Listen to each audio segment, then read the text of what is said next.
নদীর ধারে বসে থাকা মাছরাঙা পাখির পালকের জাদুকরী নীল রং কিংবা ফুলের উপরে বসে থাকা প্রজাপতির ডানার উজ্জ্বল নীল নকশা আমাদের সকল সময় মুগ্ধ করে।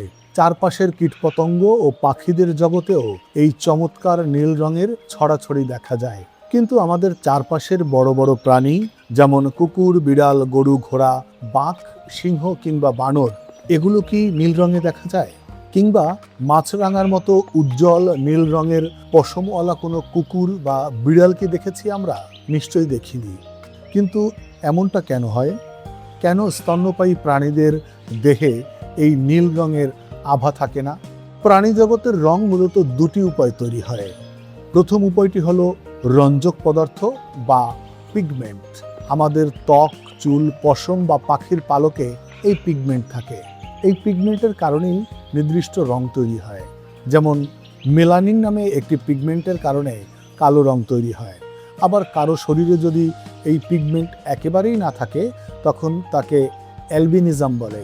এই পিগমেন্ট না থাকলে সেই প্রাণী সম্পূর্ণ সাদা রঙের হয়। স্তন্যপায়ী প্রাণীদের শরীরে মূলত দুই ধরনের সাধারণ পিগমেন্ট থাকে, ইউমেলানিন ও ফিউমেলানিন। ইউমেলানিনের কারণে প্রাণীদের পশমে কালো রং ও বাদামি রং দেখা যায়। অন্যদিকে ফিউমেলানিনের কারণে তৈরি হয় লালচে বাদামি আভা, যা আমরা লাল বা হলুদ পশম আকারে দেখতে পাই।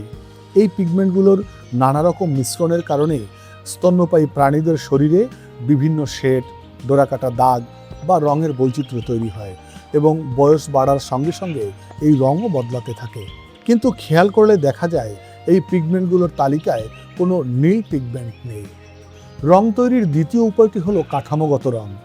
এখানে কোনো পিগমেন্ট থাকে না, বরং পশম বা পালকের ভেতরে গঠন বা কাঠামোর উপর যখন আলো এসে পড়ে তখন তা এমনভাবে প্রতিফলিত হয় যে একটি নির্দিষ্ট রঙের মতো দেখায়।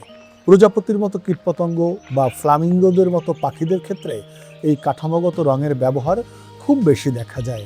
এখন মনে হতে পারে বানর জাতীয় প্রাণীদের মধ্যে তো রঙের অনেক বৈচিত্র্য দেখা যায়, এমনকি blue monkey, blue whale, blue wild বিস্টের মতো স্তন্যপায়ী প্রাণীও তো আছে। তাহলে এদের নাম এমন কেন?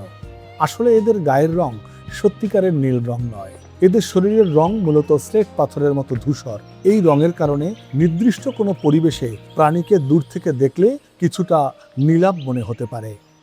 যুক্তরাজ্যের জেএসএল লন্ডন চিড়িয়াখানার সিনিয়র কিপার শ্যানন ফারিংটন এ বিষয়ে বলেছেন, মানুষের মতোই অন্য স্তন্যপায়ী প্রাণীরাও তাদের পরিবর্তনের ইতিহাসের উপর নির্ভরশীল। প্রাণীদের নীল বা সবুজ ত্বক কিংবা গোলাপি চোখ থাকাটা কি তাদের বেঁচে থাকার জন্য খুব জরুরি? তারা বর্তমানে যেমন আছেন, নীল রং কি তার চেয়ে ভালোভাবে টিকে থাকতে সাহায্য করবে?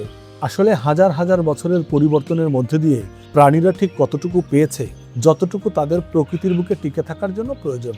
অর্থাৎ নীল রং তাদের বেঁচে থাকার লড়াইয়ে কোনো বাড়তি সুবিধা দেয় না বলেই প্রকৃতি তাদের নীল রং দেয়নি। তবে এর মধ্যেও কিছু চমক আছে। ম্যান্ড্রিল নামে এক ধরনের বানরের মুখে খুব সুন্দর নীল রঙের ছোঁয়া দেখা যায়। এখানেও কিন্তু কোনো নীল পিগমেন্ট নেই। ম্যান্ড্রিলের ত্বকের ভেতরের কোষে কোলাজেন প্রোটিনের তন্তুগুলো এমন নিখুঁতভাবে সাজানো থাকে যে সেখানে আলো পড়লেই তা নীল রঙে প্রতিফলিত হয়। শ্যানন ফারিংটনের মতে পুরুষ ম্যান্ড্রিলের মুখ এবং শরীরের পেছনের অংশে নীল ও লালের এই অসাধারণ মিশ্রণ তৈরি হয়েছে মূলত সঙ্গীকে আকর্ষণ এবং নিজের আধিপত্য দেখানোর জন্য। অর্থাৎ স্তন্যপায়ী প্রাণীদের শরীরে নীল রং তৈরির মতো কোনো পিগমেন্ট বা রঞ্জক পদার্থ নেই। তাই এই পৃথিবীতে সত্যি সম্পূর্ণ নীল রঙের কোনো স্তন্যপায়ী প্রাণীর অস্তিত্ব নেই। Desk report, next Bangladesh 24।